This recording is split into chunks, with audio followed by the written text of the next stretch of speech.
Funny. Okay, from the basketball court into the kitchen, coming up next, how to turn a normal steak dinner into an Irish feast fit for St. Paddy's Day.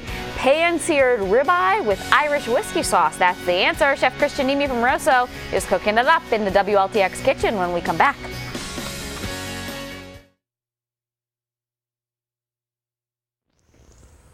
All right, we are celebrating St. Patrick's Day a couple days early with our friend, the Irish chef, Kristian O'Neill.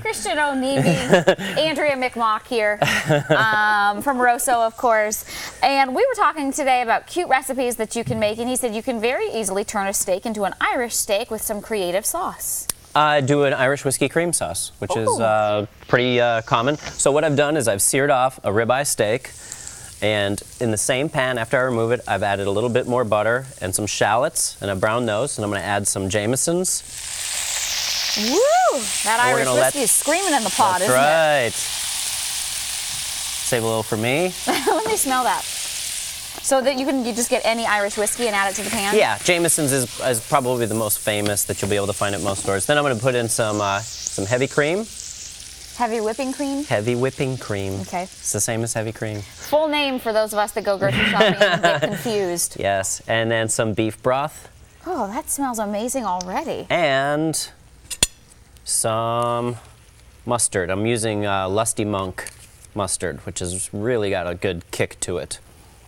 Do people know what that is? Yeah, you can buy it at some of the specialty grocery stores, but if you can't find it, just use Dijon or a whole grain or like a deli-style mustard. A Grey Poupon would work? Grey Poupon would work. Okay. Okay, and you let that just simmer and season it with a little bit of salt and pepper mix. I know we've talked about this before, but I gotta ask, tell me why you pick a ribeye for this, and tell me what you think about the ribeye cut of steak. Well, honestly, with this one, you could use any steak if you really wanted. You could use a New York strip or a filet mignon, really any steak. But why do you like the ribeye? I love the ribeye just because of the fat content. It's got a higher fat content, so then which means it has more flavor.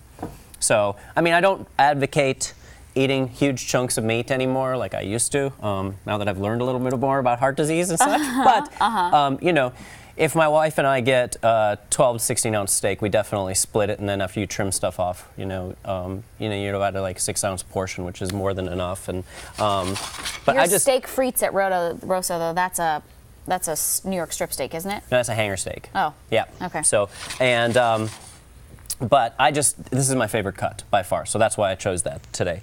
So we just let that simmer and let that thicken up a little bit, and right towards the end, what you want to do is, because you've got a really kind of rich, creamy sauce here, is you want to add a little bit of acidity. So I'm going to add it with the acidity. A little bit of acidity. You've taught me that. Yeah, a little bit of acidity. So we're going to just put about a teaspoon of fresh lemon juice into there. And that counteracts all that, all the richness, and gives you just a little bit more balance in your sauce.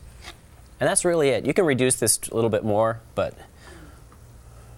And just pour it right over your steak? Yep. By the way, from the desk, Darcy's going, looks good. Darcy's excited to try it. Sorry, girl, this is all mine. I will say this, and this is unrelated to the steak, but what's really cool this year at the 5 Points St. Paddy's Day is they're actually going to have Irish food there this year. Ooh. And they're going to have food courts this year with tents that you can sit under, which will be I think a lot more appealing. So you can eat? I can't wait. This is the first year I can't wait. You're going to actually go to it? I'm going to actually be there. Good. Are you going to be cooking anything or just eating and, just enjoying the revelries? Yes. Okay. Sounds wonderful. All right. Thank you so much, Kristian. This looks delicious. I'm going to take a bite. Coming up next on Friends at 5, one of the top women at Facebook is speaking out about why perhaps more women aren't leading companies around the country. Hear what she has to say. She thinks the reason is next.